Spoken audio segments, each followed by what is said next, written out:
Hi guys, it's Polina from the Monthly Method. I've been away for some time and I want to jump straight into this episode because I think the topic that I have for you today is a great concept and the framework I can use to illustrate my absence from the podcast. Let's go. So, when I was a junior product manager, my manager and mentor, Alicia, introduced me to this great framework that I continue to use to this day, which I teach all my clients. And that's the framework of 3 levers.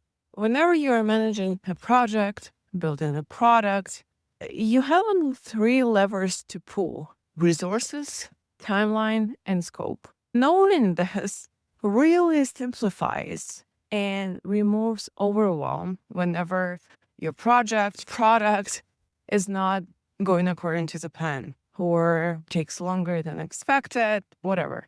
So, taking the podcast as an example, I haven't been recording the podcast for a while, and all throughout this time, I wanted to return to recording the episodes. I have so many ideas I want to share on this podcast, but somehow it wasn't happening. And I was like, okay, let's use this 3 levers framework and see what we can do about it. So the first one is resources. Should I bring more help? And I was playing with this idea, maybe I should have a co-host. Maybe there is someone among my subscribers who doesn't mind having like a regular call with me and like we would just chat with each other on the topics that are connected to this podcast and publish it as a podcast episode. And the reason why I thought it would be great was because it would add this layer of external accountability. I would know that, let's say, every Tuesday, someone is waiting for me on the call. I should show up and have some topics ready to discuss. Basically, external accountability. That was the first idea I had. But then I thought a little bit more about it. I looked at my schedule and, I have another business that is very busy during the summer. And I was like, where would I fit this call? Because I would have to be in my office. It has to be quiet. And then I have to edit it anyway.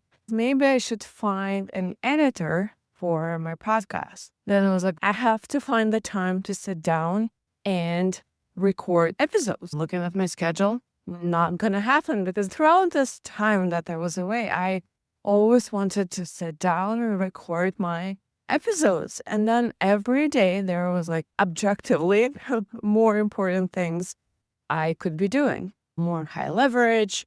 I wouldn't call it procrastination. They were really something that had a higher return on investment of my time. Then I was like, what about technology? Because technology can be a good resource as well. And that's something that has developed a lot throughout the years. And now with AI, things are getting a lot easier when it comes to editing. Things can be transcribed and all of that. So there is a software that does all of this editing. It can highlight long pauses. It can remove it. It can spot any repeats that you've done. I was like, okay, great. I think that's worth the investment. It will reduce my editing time. Great. Then I felt like the resource column was exhausted by this point. Then I was like, timeline. Because before I would have an episode released every Monday. I was like, maybe I can make it less frequent. Still not sure what the schedule will look like, but that was one of the levers I can pull. And if you've ever worked with me, you know that the scope is the lever that I recommend the most. And that's the lesson that I've learned from software development, because oftentimes the plan that we have for the release date just keeps expanding. We keep adding more features. This page should be doing this thing, that thing. And no matter how many resources you add or the timeline, it just keeps expanding. And so the best way is to kind of chop it from the very get-go and say, okay, we only have 3 weeks for this. What can we do in 3 weeks? What's the core functionality of this feature? Even if it's going to be black and white, no fancy design, no fancy automations. What does it have to do? Like the absolute core functionality. And you build that, and then you just add on top of that. That's the best way to go about it. That's the best way to feel momentum and get feedback. And that's kind of like the core idea of Agile, is that you ship often and you iterate a lot based on the real feedback. It's more like, now you have this functionality. What are you doing with it? What is missing? What is the main struggle, problem? Most of the time it will look, no, it's fine, it's working, it does the job. And then we don't even have to improve it. And you can jump to the next feature. Okay, so coming back to our non-tech projects, same logic applies. My recommended approach is always to keep the timeline fixed and the scope flexible. So if we are running out of time, we are reducing the scope. And, well, I'm the person who's teaching it, and I'm also the person who hasn't been recording her podcast. And I was like, maybe I should take my own advice and reduce the scope. And that led me to kind of the biggest insight about my podcast journey. When I started the podcast, I was in a very different stage of my life. I was in between my jobs. I had a lot of time. We moved to England for a while, so I didn't have any social life there. And it was in the midst of the pandemic, lots of free time, lots of opportunity to walk and come up with episode ideas, come back, record it with a professional microphone. I was alone, so it was quiet.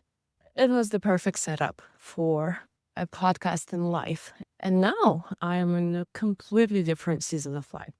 I'm a lot busier. I have another business that is very time consuming and requires me to be on the road a lot. So my office time is actually drastically reduced.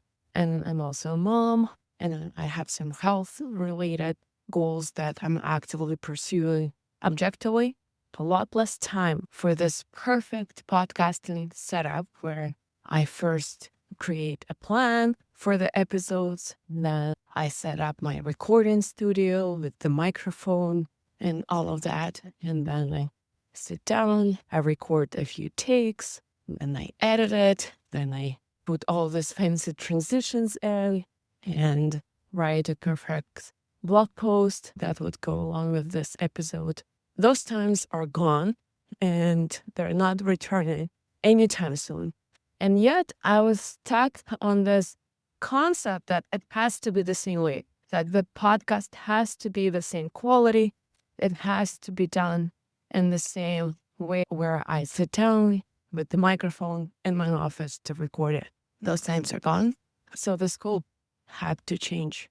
And no wonder I've been away for so long, because I was trying to get back to this standard. But with my current life, it's just not realistic. And so the main takeaway that I had from applying the framework of 3 levers to the problem of not recording my podcast was that I have to reduce the scope drastically if I want to continue doing it. I am recording this on my morning walks whenever I feel inspired, whenever I have a good idea. And I'll be applying some new tools to help me edit it and save time on editing. There's not going to be any fancy transitions or highly scripted, highly produced episodes. It's going to be just me taking you on a walk with me and recording whatever is on my mind that day. Again, I'm not promising anything. I'll keep it flexible for now, just to get back into consistency. Again, one of my favorite concepts, I have a blog post about it. It's called Normalize and Optimize.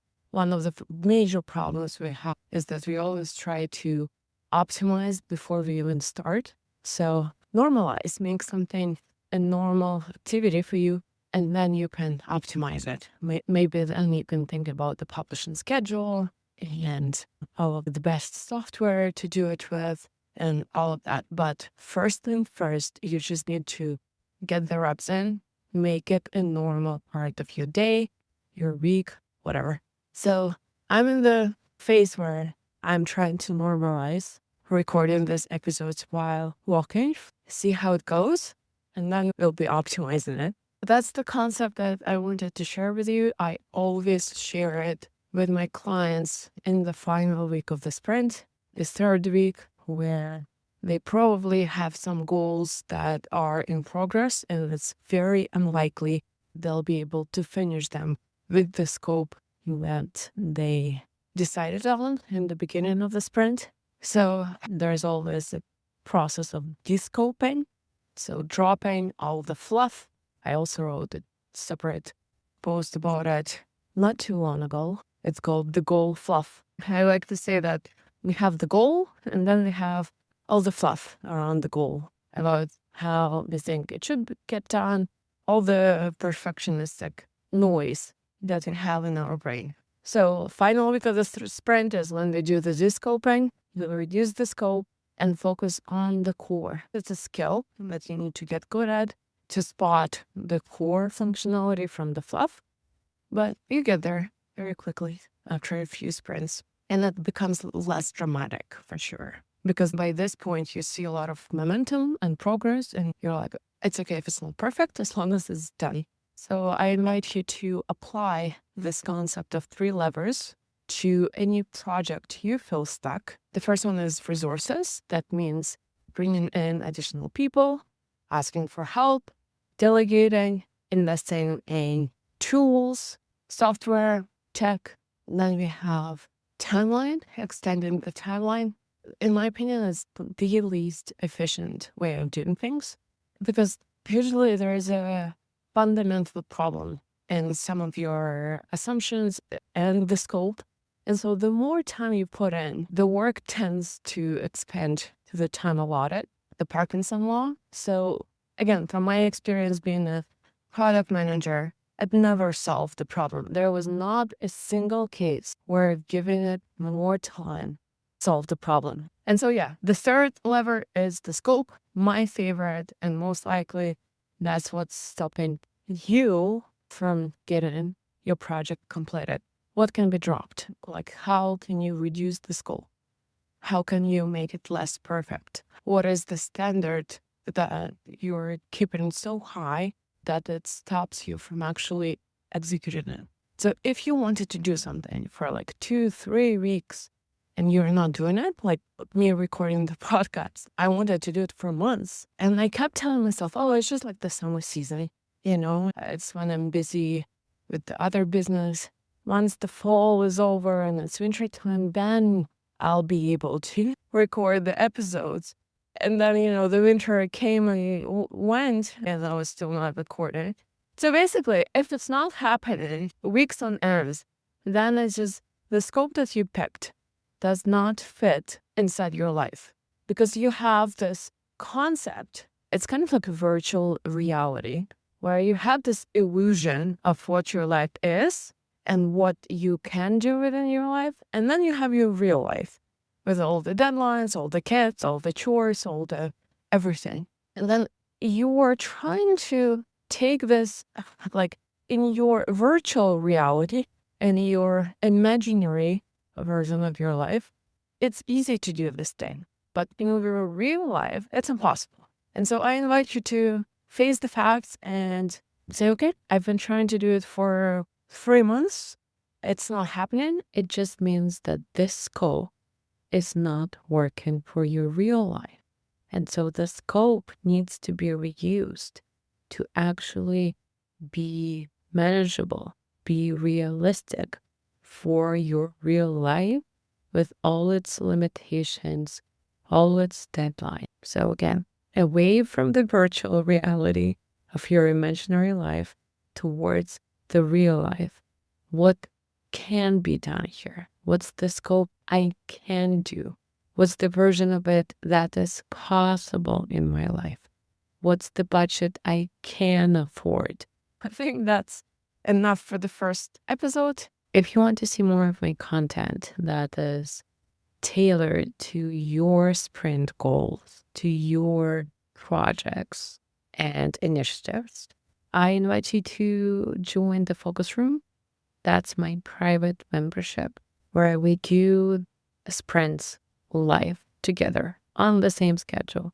We set our goals together at the beginning of the sprint. On the call, again, there is no homework, no videos to watch. Just show up for the call.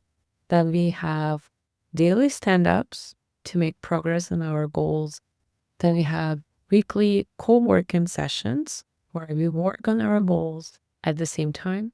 And then at the end of the sprint, we do a sprint retrospective together on our individual sprints and see how we can improve going forward. It's basically everything I've been doing for the last 10 years, the best things that stood the test of time that I think are helpful in many different types of projects. And the advice that I give within the focus room is tailored towards what people are working on at any given sprint, which makes it even more fun for me to record and to publish those lessons because it's kind of an interesting challenge to see, okay, how can we apply this agile methodology to writing a screenplay or to launching a YouTube channel or to building new business partnerships. It's fun, it's a small community, and it's private, so people feel safe to share. Check the link in the description notes. But for now, have a great week. Talk to you later. Cheers.